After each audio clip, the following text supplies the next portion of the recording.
8h moo jot ci Sud FM xabaar yi nimal kon dañ koy dooree ak li nga xamante ne moom moo jëm ci wàllum parti socialiste ni ki tey jii nag ñuy rendre hommage ki nga xamante ne moom moo fi nekkoon secrétaire général u parti ba di ndem si yàlla Ousmane Tanor Dieng génn àdduna fukki fan ak juróom ci weeru sulet atum 2019 juróom ñaari weer gannaaw ba mu làkkoo moom Ousmane Tanor Dieng. tey nag ñi nga xamante ne ñoom ñooy waa parti socialiste fas yéene ko delloo njukkal fa nga xamante ne moom mooy ca maison du parti ca Colobane nee nañu nag dinañu amal ab exposition wu photo ci ki nga xamante ne moom mooy dundu Ousmane Tanor Dieng ak jaar-jaaram kon bëccëg yi sax ñu ngi ko dooroon fële nga xamante ne moom mooy ca fa mu sokkee ko di ngéñeen àjjuma ji ñu weesu nag ca fa nga xamante ne moom mooy village natalam ñu ngi fa doon amal li nga xamante ne moom mooy wàccee kaamil ak itamit ci fa nga xamante ne moom fa lañ ko daal di denc kon Ousmane Tanor Dieng waa parti socialiste di ko delloo njukkal niki tey jii ci dimanche bi ca fële ca maison du parti. ñu wax ci li nga xamante ne moom mooy wopp bi di coronavirus Sénégal nag daal di taxaw temb ngir rek daal di baare yoon bi feebar boobee fële nga xamante ne moom mooy ca Kaolack ñi yëngu ci wàllum wérgu yaram dañoo daal di teg ay dispositifs yu am solo yu ci mel ni nag ab poste médical avancé ca frontière ba naka noonu ay salle yoo xamante ne dañ ko daal di denc isolé ko ngir rek lépp loo xamante ne jëm na ci feebar boobee. kon ñu daal di fexe ba mu bañ a dugg si fii ci suñu biir réew dañuy daal di dem ba ca Kaolack fekk fa Awa Thiaw. jàngoro ji ñu naan coronavirus day daanaka mi ngi def musiba ci àddina bi ngir nag fagaru jàngoro ji fii ci Kaolack autorité médicale yi day am na dispositif boo xamee ne si moom la ñu taxawal ngir fegu ci frontière bi fi nga xam ne si moom moo nekk Kër Ayib day ubbi nañ fa benn poste médical avancé ngir kat bépp doomu aadama boo xamee ne si dafay dugg ci biir diwaan bi rek ñu mën a xool li nga xam ne si kat moom moo nekk wér gi yaramam ñu lëkkaloo ci ak commissaire bu Kër Ayib wante tam ñi nga xam ne si kat ñoom ñoo nekk volontaire u Croix-Rouge yi bërëbu fajukaay yu mel ni centre de santé yi ak l'hôpital régional El Hadji Ibrahima Niass ñoom itam jatu nañ ba taxaw wut sax ay salle yoo xamee ne si kat képp ku xel tey ci yow sax mën nañ la faa def docteur Aïssatou Bari Diouf médecin chef de région. feebar bi nekkul biir Sénégal dañuy fagaru pour mu bañ a dugg wala bu amee tamit ku présenté wu suñu frontière ñu xam nu ñuy def jot nañoo dem Kër Ayib teg nañ fa benn dispositif teg nañ fa benn tente Croix-Rouge am na ay éléments Croix-Rouge ak ay éléments poste de santé Kër Ayib yu fay nekk pour di xool ñi fay dugg nga xamante ne war nañ saytu seen yaram bi loolu weesoo tamit dem nañ pooru Kaolack waxtaan nañ ak commandant waaye lim ñu xamal mooy ne bateau yi balaa ñuy yegg ci Kaolack dañuy njëkkee pooru Dakar ba ñu def contrôle bi donc foofu xel mën na fa dal toog nañu ak responsable structure sanitaire yi waxtaan ci nan la ñuy def ci biir centre de santé yi xool benn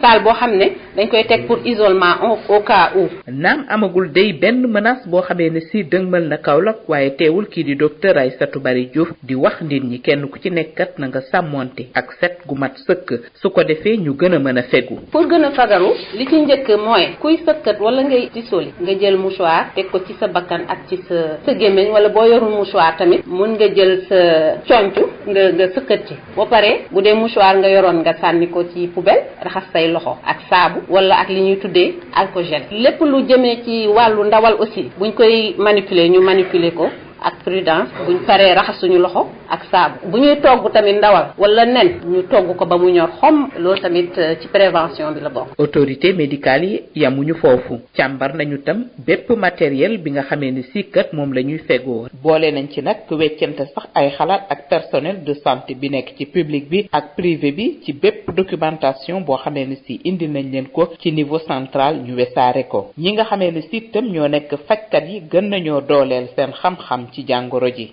kuréel gi nga xamee ni sittam mooy saytu lépp luy jàngoro ci biir diwaan gi amal na menn ndaje ngir gën a mën a yee askan wi ci li nga xam ne moo xew. Awa Thiaw doon jokkoo ngeen fii ci diwaanu Saloum pour Sud FM. mu ngoog Awa Thiaw fagaroo gën faju ci wopp boobee nga xamante ne moom mooy coronavirus foofee ca Chine mu fay def ay jéeya ay nit ñu bëre di ci ñàkk seen bakkan feebar boobee sax ca Corée du Sud gis nañu nit ñi nga xamante ne daal dinañ ko fa amee daal dinañu bëri lool lim bi tey ji ci dimanche gi dafa daal di yokku ba ëpp na li nga xamante ne moom mooy juróom-benni téeméer ci nit ñi nga xamante ne ñoom ñoo ko daal di amee moo tax nag suñu dëkk daal di jël ay matuwaay mot sëkk ngir rek daal di fexe ba feebar boobee bañ a yegsi fii ci suñu biir réew. dañuy daal di wax nag ci jéeye ji nga xamante ne moo am démb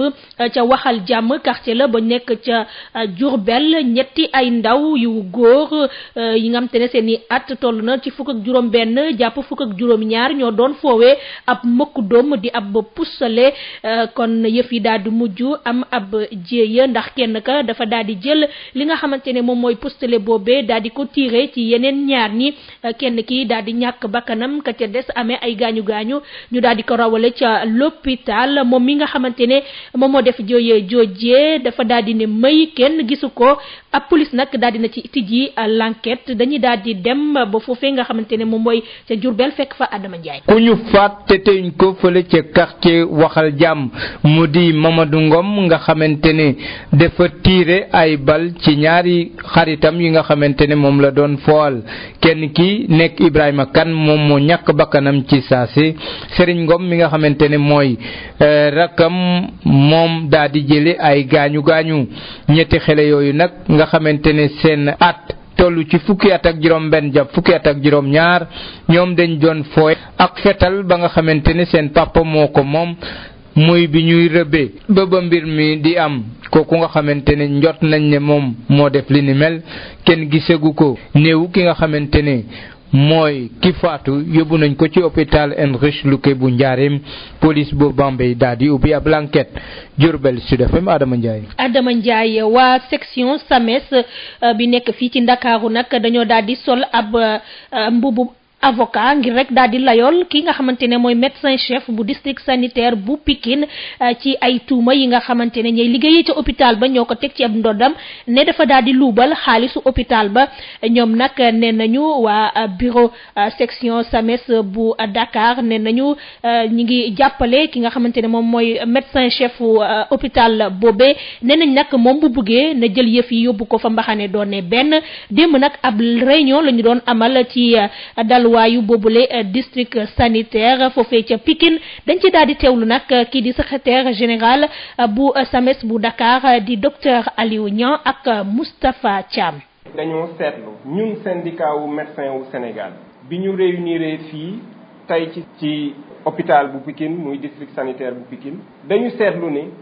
am na ay xew-xew yu bëre yuy xew ci district sanitaire yi muy am ay médecins yi nga xam ne dañ leen di attaqué di jaaree ci presse bi di leen wax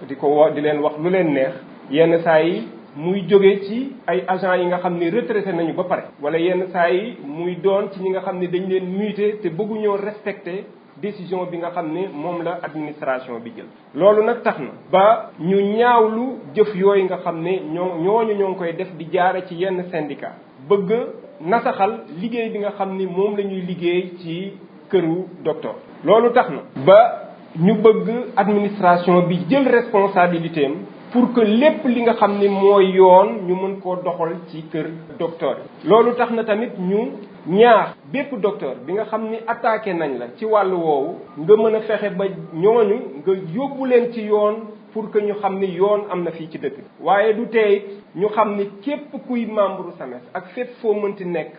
tey def liggéeyam syndicat bi mu ngi sa ginnaaw te dina la ci jàppale. ñuy terminer nag di remercier di féliciter di encourager docteur Assane Ndiaye mi nga xam ne moom mooy médecin chef district de Pikine ci liggéey bi nga xam ni moo ngi koy def ci district bi. te li koy wane mooy résultat yi nga xam ni am na ko ci projet boobu ñuy wax projet Rahma nga xam ni li ko tax a jóg mooy jàppale mag ñi ci wàllu kër docteur. loolu tax na ba nga xam ne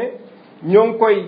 gërëm ci liggéey boobu. di nag mettre en garde di ñaax aussi yeneen syndicats yi. di leen wax ni leen ñun amuñu benn animosité amuñu benn problème ak benn syndicat bu doon suñu sago ñuy liggéey ensemble di am résultat ensemble ndax ñoo bokk benn kër waaye nag ñu leen di wax ni duñu seetaan benn syndicat buy xoqatal wala boog moom mooy teg coono bépp membre bi nga xam ni docteur la nekk ci syndicat di SAMES. mu nekkoon kàdduy docteur Aliou Niang di secrétaire général bu section SAMES bu Dakar nga xamante ne nag dafa daal di sol ab mbubu avocat ngir rek daal di layool kii di médecin chef bu district sanitaire bu Pikine gannaaw ba nga xam ne ñii liggéeyee ca hôpital ba dañ ko daal di teg ay tuuma ne dafa luubal xaalisu boobule hôpital. ñu wax ci kuréel gi ëmb jàngalekat yi fare ci G7 démb nag ab doxub ñaxtu nag ci jàmm lañ doon amal foofee ca Thiès ñoom jàngalekat yi li ñuy laaj mooy nguurub Sénégal daal di sàmmonte ak accord yi nga xamante ne moom la signé woon ak ñoom ñi nga xamante ne ñoom ñooy jàngalekat yi ñu teewlu ci Babacar Ndaw. doxub ñaxtu national bu G7 ñu amal mobilisation bu rëy si mbedd Thiès yi li ko tàmbalee si inspection d'académie jaar buntu mairie avenue Léopold Sédar Senghor dugg biir marché jaar buntu gouvernance ba nit ñi ñëwaatee place président Mamadou Dia Abdoulaye Ndoye ak ñooñam jàpp nag ne tey jii fàttalewaat nguurub Sénégal li mu diglanteeg jàngalekat yi sa saafara wu ko. nit nag mënoo waxtaan signé ne doo ko respecté jàngalekat yi lu ñuy xeex mooy yamale lu tubaab naan justice sociale et équité parce que gis nañu ne Sénégal payoor yi dafa utee lool mooy indi démotivation démoralisation impôt yi ñuy teg salaire yi rappel yi jéggi na dayoo jàngalekat yi ñu ne mënatuñ ko nangu day dakk ñetteel bi mooy lenteur administrative jàngalekat yëpp avancé wu mënuñu compétir lu ko waral lenteur administrative. naataangoom bii di Sawru Sène di si yokku ne tollatuñu fu ñuy waxtaane wala négocier. muy magistrat bi muy médecin bi muy ingénieur bi à commencer par monsieur le président de la République ku mën a lire message na ko gërëmee jàngalekat kon nag ñun jàngalekat yi xam nañ ñun ñooy ñan nekkatuñu fu ñuy négocier wala ñuy discuter bu ñu jógee fii Thiès incha allah dinañ évaluer lépp li nga xam ne moom la xeex bi laaj mais ñu jëlaat ko engagé. ci jamono ji ñuy wax rationalisation dépense de l'État Abdoulaye Ndoye di si yokku ne. boo jëlee 300 milliards jëndee ko oto 300 milliards yor xaj nga ci njàng mi boo jëlee 20 milliards pour téléphoner rek man am na pas bu ma ne xanaa ñoom ci bureau yi téléphoner rek lañ fa nekkee lu ñuy xaar ci président mooy volonté politique. ñoom ñu jàpp ne mobilisation Thiès bi signal la war a doon ci réewu Sénégal rawatina gouvernement bi mu déglu jàngalekat yi waaye it jox leen la mu warlu wante ak ñoom. kon jàngalekat yi nga gis nii tey la ñu gën a takku tey la ñu taxaw bu ñu fi jógee Thiès dinañ demaat feneen dinañu marche dinañu manifester dinañ fan lay mën a amee ñun tànku kanam lañ am amuñu tànku ginnaaw dañu bëgg mu leer nañ waaw on va se prendre de toutes nos revendications. de l'accord les dignes héritiers des résistants du Sénégal. Babacar Ndaw Thiès Sud FM. kuréel bi ëmb ñi nga xamante ne ñoom ñooy jàngalekatu ñii di jàngalekatu daara yi kon lii di association islamique jëm ci wàllum soufisme fii ci Sénégal ñoom nag li ñu bëgg mooy ñu daal di defaraat lii di daara yi daal di ko ñoŋal ba mu ñoŋ te nag ne nañu dàkkuñu sax daal di amal ay proposition jox ko gouvernement bi su ko defee rek lépp daal di jaar yoon ci daara yooyee ñoom nag démb dañ doon amal ab forum national ci li nga xamante ne moom mooy jàngale lii di Coran bi ci Sénégal Ismaïla Marcel Koli. ngir gën a taxawu jàngale daara yi looloo waral AIS daal di amal ndaje bu yaa niki tey ji ci teewaay mboole seen yu yëngu ci fànn boobule kilifay nguur ak it bailleur de fonds yi xamle lu ñu mel mooy Mohamed Khalifa Niass di secrétaire général adjoint bu AIS. waaw forum bi mbébét bi mooy fexe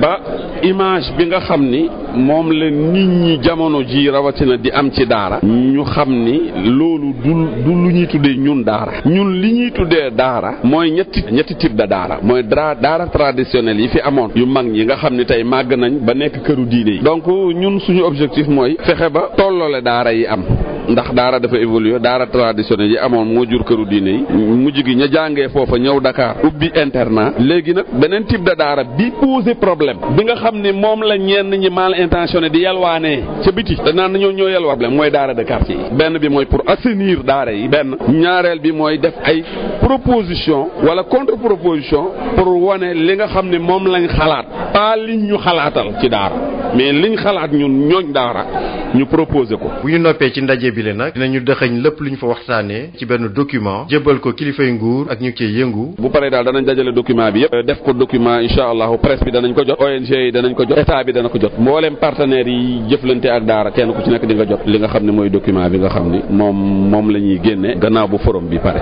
bi leen ndaje nag ñu amal ko gulet fii ci Ndakaaru mi ngi amoon ci teewaay jooriñ bi ñu dënk lépp lu jëm ci wàllu tàggat nit ñi ngir ñu am xëy di Dame Diop ak it ay kilifay diine yi ak ñu yëngu ci wàllum daara yi. ñu tàbbi ci lii di mbirum Petro-Tim ak plateforme aar li ñu bokk moom nag plateforme bi nee na fi mu ne nii dafa nekk di waajal ab dossier ngir rek daal di yóbbu ñi nga xamante ne ñoom ñooy waa BP fa mbaxane doone benn foofee ca Angleterre ñoom nag li ñu bëgg mooy mbir lu jëm ci xaalis bi ñu jox kii di Frank Timis ñu leeral ko ba mu leer nañ dañ ci daal di teewlu nag Moustapha Camara moom mooy coordonnateur plateforme aar li ñu bokk ci micro Dominique Kama. ñoo ngi ci def daal luñ ci mën pour daal fu yóbbu affaire bi daal fu mbaxane nekkee benn ko ñun ñu dem fa yóbbu suñu ay preuve wax daal ñun li yaakaar na ni jaaduwul ñoom aussi xam naa BP parce que ñun BP ñun Angleterre na nekk donc affaire bi am na ñu bari ñu ci bokk mais ñun ñooñu amuñu benn autorité ci ñoom mais fu ñu am autorité comme en Angleterre BP compagnie anglaise britannique la donc foofu nan fu mën a ñun topp BP ba teg leen ci yoon voilà donc daal ñun loolu nañu xeex dem daal fu mbax ne nekk benn ñu àtt ñu ak BP Sénégal ñun lu ñuy wax daal ak lu ñuy xeex mooy lu xewoon ba ñu ni BP mi ngi dana joxe ay 10 milliards de dollars xaalis bu jégg dayoo nga xam ne mën si tabax ay hôpital mën si tabax ay école fii Sénégal dafa suñu dëkk mu koy jox ñu koy jox ay Frank Timis ak ñu mu àndal ñun daal affaire boobu nañ xeex ba pour mën a dem ba fu yoon nekk mbax ne yéen nekkee benn yoon àtte ñu casser contrat boobu au moins renégocier ko pour que xaalis boobu ñu wax ni moom la ñuy jox Frank Timis mu dellu Sénégal ñun loolu moo ñu soxal ko loolu daal moo tax ñuy xeex. am nañ ci yaakaar parce que yaakaar naa ne bu ñu defee suñu dossier ba mu dëgër ba yóbbu ko ci kanam ñu war a àtte daal ñu dégloo BP ama BP nag moom muy ku bees ak ku fa nekkoon moom ñoom ils vont tout faire pour protéger seen compagnie parce que loolu moo tax ñu aussi ñu teg leen fa ñu nekk CEO nekk directeur c'est pour toppatoo seen BP donc ñoom ils vont dañuy xeex daan def lépp daal bañee ñun leen yéen a tooñ weddiwunu ni am na royalties loolu la bu ku mujj dem boobu dal leen xam moo fa nekkoon ban ko laajee dafa nii loolu mooy dox ci industrie bi ñu ne ko est-ce que loolu c'est pas dañ lay laaj est-ce que joxe ngeen wala joxewul mais mu ni chiffres yu ñu joxe maanaam daal kii yu ñu tudd BBC yooyu dañ ko exagéré mais ñun nag dañ di ko bon est-ce que joxe ngeen joxewul loolu tontu ci mais donc implicitement tontu na ci xaalis royalty am na mais waxul ñaata. ci boobule plateforme la ñuy des di waa aar li ñu bokk ñoom li ñu bëgg mooy ñu autorités yi di leeral ba mu leer nañ li nga xamante ne moom mooy tukkee ci meññeefu Sénégal yi ñoom nag ab conférence publique la ñu doon amal démb ci ab thème bi ñu doon waxtaanee doon ban gouvernance la ñu war a am ci suñu ressources naturelles yi ci Sénégal. Dominique Kama. mbootaay bii di aar ñu bokk pareeguñu ci xeex bu ñuy xeex ngir yorin bu ci lii di ressources naturelles yi bii la yorin gu jaar yoon lu mënul ñàkk la ndaxte yile ressources naturelles dañoo fas yéene indi ay coppite ci dundinu askan wi. Fatou Diop Blondin bokk ci ñi jiite mbootaay bi. bu dee géej gi xëy na dootuñu am jën bu dee bu ñu seetee li am Casamance xorom si ndoxu xorom si mi ngi dugg ci ndox mu neex mi ba mënatuñu bay bu dee kii wax ci mbirum mine bi fële ña ngay def benn cratère boo xam ne 800 mètres sur 200 mètres ñu bàyyi ko fa bi ñu defee brèche bi Saint-Louis loolu yëpp mooy Sénégalu suba te mbirum pétrole mbirum gaz mbirum mine dina jeex donc loolu yëpp aar lu nu bokk dégg na bu baax spécialiste yi lu ñu wax mu continuer di ci liggéey. ngir bi la transparence mën a nekk dëgg fokk ñu boole ñi teewal askan wi ak tamit ñu bokk ci société civile bi. Demba Seydi mooy coordonnateur Afrique sowu jant mbootaay bi di publier ce que vous payez. benn bi mooy li ñuy tuddee transparence maanaam ñëpp leer ñuy yëgal nit ñi ñuy laaj sunu xalaat di ko jëfee ba ñëpp déggoo ci loolu mu doon loo xam ne ñun ñëpp ci déggoo mu doon li ñuy jëfee. benn ñaar gis nañ ni li ñuy joxe permis lu ci ëpp luy sooxe fa lay jóge donc ñu jàpp ni war nañ définir ay critères ak ay procédures yu leer yi tax ñu naan diw moo yelloo permis bi wala licence bale. ñetteel bi mooy ci wàllu démocratie dana gis ni que secteur bi dafay indi koom-koom gu bëri li jëm ci xaalis ak yeneen i njëriñ waaye nun koy séddalee dafay sooxe ci lu bëri. mbootaay bii di aar lu ñu bokk daa fas yéene wëyal xeex bi ca tugal ngir def lépp ngir procédure yu mu dooroon ci atum 2015 am ay njeexital yu am solo. kuréel bi ëmb ñii di pharmacien yi ci privé yi ci Sénégal ñoom li ñu bëgg mooy ñu daal di leen jox ab statut particulier kon loolee la ñu daal di xamle ni ki démb ci chambre de commerce bu Saint-Louis gannaaw bañ doon amal ab panel foofee doon waxtaan ci ñoom seen diggante ak lu jëm ci wàllum njënd meek njaayum garab yi ci boobule panel la ñuy dellu siwaat ak kii di Yves Tendeng. lël bi lal woon na ci diiru ay waxtu te ñu fa doon waxtaane ci mbirum jafe-jafe yi ñuy faral nemmeeku ci diggante borom pharmacie yi ak it ñi nga xam ni ñooy liggéey ci service commerce yu mim réew muy lël bu nga xamee ni syndicat bi ëmb pharmacien privé yu mim réew moo ko daal di tëral te kii di docteur Assane Diop moo ko jiitee. tey pharmacien yi ñoo dajale ñi jiite pharmacien yi ak ministère du commerce ñëw ngir waxtaan ci li nga xam ne ñu ngi koy dund ay at a ngi nii mooy lan mooy inspecteur du commerce bi dina jaar pharmacie yenn saa ñu yàgg fa lool pour seet ndax am na garab bu périmé pour seet ndagam prix yi yokkuñu ci dërëm wala ñaar dërëm ñu jàpp ni nag ne tey ji pharmacien bi ministère du commerce ñoo bokk liggéey kenn moo leen fi nekkal mooy kiy jëfandikoo garab bi muy askan bi. yi la jafe-jafe ci diggante pharmacien yi ak it ñangank service commerce yi daanaka neexul benn yoon kii nga xam ne ni mooy docteur Amath Niang mi nga xam ne ni moo jiite ordre des pharmaciens yu mim réew te moom mu gis ne daal jot na nag ñoom ñu am benn statut particulier ngir ñu mën a def seen i liggéey ci nu mu waree. comme tey ni ñu reconnaître hôpital poste de santé ñu ne ay établissement de santé la soit dañ ñuy reconnaître comme établissement de santé reconnaître ni également un établissement pharmaceutique boo xamante ne ni li koy encadrer mooy liy permettre pharmacien mu mën a doxal liggéeyam correctement mais mënuñu nangoo ci di bàyyi service bu nekk jàpp ne am nga sañ-sañu doxale nu la neexee parce que ñii dañu nekk ci mission santé publique. kii nga xam ne ni mooy commissaire aux enquêtes économiques di Pape Insa Fall mi nga xam ne ni moo topp ci ka jiite service régional du commerce fii ci Ndar moom daan na ji rek indi ay leeral. day fekk suñu équipe yi dañuy dem sur le terrain dem ci pharmacie ak dépôt médicaments yi di contrôler par rapport ak njëg yi nga xam ne état bi moom la tënk est-ce que njëg yooyu ñi ngi koy respecté ci pharmacie yi waaye aussi vérifier est-ce que produit bi nga xam ne ñoom ñu ngi koy jaay consommateur bi est-ce que qualité bi ci nit ki di séntu mi ngi ci produit boobu. ki doon jokkoo ak yéen fii ci Saint-Louis Yves Tendeng Sud FM. Yves Tendeng jot na nag ñu daal di yër xabaar yi gën a fës ci ayu bés bi ñuy génn ak Josette Kali.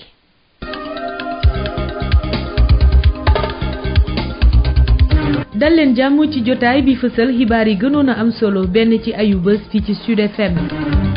dañu koy dooreek Abiboulaye Camara nekk ab taalibe bu am fukki at ak ñett ñàkk bakkanam ca Louga moom nag jàpp nañ ni dóor ak gaañu gaañu yu mu jotee ci ustaasam moo ko faat leeral yi ak Lamine Gueye Samane. muy coow lu rëy li nga xam ne ñu ngi koy waxtaanee fii si biir Louga benn taalibe ñu koy wooye Abibou Camara moom moo ñàkk bakkanam ci li ñu wax nag ñu ni sëriñam moom moo ko dóoroon dóor yu metti sëriñ boobu tudd Abdou Latif Cissé moom taalibe bi di Abibou Camara doon jàngee ci école coranique jëm ci yàlla Adja Mbayang Cissé nekk ci quartier Coxna gannaaw ba nga xamee ni dafa dellu seen kër gis nañu daal yaramam neexul woon lool ba ko nijaayam laajee nag te la wax ni sëriñu daaraam daal moo ko dóor yu metti néewu taalibe bi nekk ci hôpital régional Amadou Sakhir Mbaye bu Louga ci yenn ci jógee dossier bi wax nañ ni daañ ko yóbbu ci nu mu gën a gaaw fi nga xam ne mooy Ndakaaru ngir amal fa autopsie ci xibaar yi ñu amee ni sëriñu daara bi di Abdou Latif Cissé takk der yi jot nañ koo déglu laata ñu koy bàyyiwaat mu dellu këram.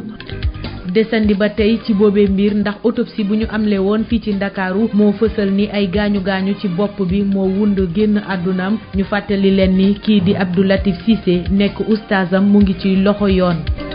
ci fukki fan ak juróom-ñeent ci weeru février gi ñu ne le syndicat bu routier yu Sénégal yi tàmbali ab bankub loxo boobee grève li ko sabab moo di ñàkk déggoo seen digg ak état bi secrétaire général bu syndicat bi mooy ñaawlu ñàkku pas-pas bu nguur gi wone waaye it di addu ci fukk ak ñaari ponk yi waral seen ñaxtu googee góor a xuma comme amuñu accord boobu nag moo waral ñu ne ñun dañuy maintenir suñu grève bi déjà informé nañu la Gambie informé nañu aussi ci délégation bi ñu doon négocier ministre bi y avait la présence des Maliens xamal ne ñun dañuy dem grève boobu ñu dem nag taxawul nag ñu ne dootuñu waxtaan ak kenn suba bu ñëwee ci négociation pour la suite ñu continuer ko ba saa bu ñu amee accord signé avec gouvernement mais tant que amuñu accord wax ne bii dañ ko matérialiser par des signatures loolu ñun mënuñu ci basé wu pour na duñ dem grève l'essentiel waxtaan na continuer mais ñun daal loolu la ñuy xaar ci état ñu matérialiser accords yi par des signatures mais li nga xam ne tey ji moom nekk ci ñun mooy amuñu accord écrit boo xam ne bii tey ji ñu cautionné ko gouvernement bi cautionné ko ak syndicat bi pour mën kaa génne mën kaa wax. ci bët saalumu réew mi étudiants yi nekkee ci université Assane Seck ñoo tàmbali ci alxames bi bankub loxo boo xamante ni amul app li ñuy ñaawlu mooy ni ñuy jàngee ci boobee bërëb waaye it boole ci li ñu dakkal tabaxu chapiteaux yi ñu teewlu ci Ibrahima Diouf. illimité moom jeexal nay wax lépp luy jàng ci condition yi nii nañ ko arrêté parce que du suñu coobare ñun biñ joxee emplâtants yi dañoo seetlu emplâtants yooyu c'est des emplâtants qui sont prématurés léegi étudiant bu nekk Sénégal ñun mënuñu concevoir ngay xëy ci semaine bi benn yoon boobu ngay def cours nga ñëwaat encore defaat cours léegi nag suñu commission pédagogique bi ñu ko xaymaa ba toog ce qui veut dire que 2 ans lañ nar a def pour mën a pare première année ak procédure yëpp pour xaar ñi doon rattrapage ainsi de suite loolu yëpp bi ñu ko calculer dina beesu ñaari at daf ñoo mujjee def ndax chapiteau dañoo yaakaar ne ni ñu ko waxee ñoom pour ñun maanaam du mot sax 1 mois waaye tey chapiteau yi ñu gis nii weesu na ñaari weer léegi ñu ngi dugg ci ñetteelu weer bi di dem liggéey dafa taxaw kenn nekk fa y a personne ñoo ñëwoon ñëw neen pour def fondement bi ñoo ñu pare ñu dem ñoo ñëw samp neen weñ ñi léegi ñooñu bi ñu demee léegi am na une semaine. noonee lañ ko nemmeekoo ca Ndar it étudiants yu nekkee ci université Gaston Berger ñoo tàmbali grève bu ñaari fan yoo xamante ni dañuy banque seeni loxo ci lépp loo xamante ni ay njàng la waaye it tàmbaliwaale ñeenti fan yoo xamante ni dañuy dugg ci restaurant yi lekk ba noppi duñu wone ticket lépp jëm si li ñuy ñaawlu ñàkk wàcc woo bu jëwriñ gi ñu dénk wàllum njàng mu kawe mi di Cheikh Oumar Anne te it di sakku ñu yeggali ci nim ko gën a gaawee chantier yi ñu taxawal foofu waaye it tàmbali liggéey yi ñeel assainissement bi. njiitum réew mi Macky Sall jël na dogal ni léegi duñu jëndati benn oto ngir képp nit koo xamante ni da ngay liggéeyee ci nguur gi ngir mën a wàññi dépense nguur gi ba jëmmi jamono ginnaaw bi ñu rafetloo bile dogal société civile ñoom seen xel xaw naa tey ci njeexital gi ñu teewlu ci Abdou Aziz Diop di vice coordonnateur bu forum civil. ci principe bi rafetlu ne lii président wax ne pour ñu yaxanal mais xam nga principe bi am na ak réalité bi nag mooy li ñu gis que ni boobu ba léegi 2012 ba léegi ci xaalis bi ñu dépensé dañu gis ne xaalis bi dafay dem fu mu warul dem c'est-à-dire que dafay poser problème d'abord d'allocation des ressources de la répartition inéquitable ñii di seddu à travers peut-être leur poste ou à travers leur posture à travers l'État ñeneen ñi tey askan boo xam ne ñu doon par exemple ces véhicules dont on parle am na ci tey communes yoo xam ne qui n'ont pas d'ambulance il y a des services de l'État qui ont besoin de ces véhicules pour faire leur mission mais amuñu tey moyen alors que d'autres à leur place ñu ngi yoree tey parc automobile boo xam ni soo ko xoolee ñii pour seen jabar ñii pour seen doom donc président de la République je pense que li mu wax da cee war a jiitu moom jiitu bi mooy c'est-à-dire parc automobile ñu institution budgétivore ñu def audit réel donc dañu gis que ni daal état bi ñu bëree bëri dañuy utiliser les moyens de l'état à des fins personnelles qui se servent de l'état plutôt mais servir ñu état bi servir nation bi.